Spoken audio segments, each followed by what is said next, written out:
ప్రపంచం మెచ్చిన మేధావి, బోధించు, సమీకరించు, పోరాడు, ముఖ్యంగా నిన్ను నువ్వు విశ్వసించు అని ప్రజలను చైతన్యపరిచిన న్యాయకోవిదుడు డాక్టర్ బిఆర్ అంబేద్కర్ గారు. పూర్తి పేరు భీమ్రావ్ అంబేద్కర్.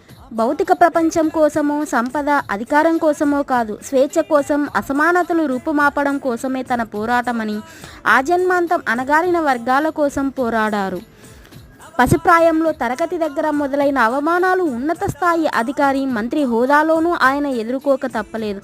నాడు దేశం పేదరికాన్ని మించి ఎక్కువగా కుల వివక్షతో చావు కేకలు వేసిందనడానికి అంబేద్కర్ గారి నిజ జీవితమే నిలువెత్తు నిదర్శనం.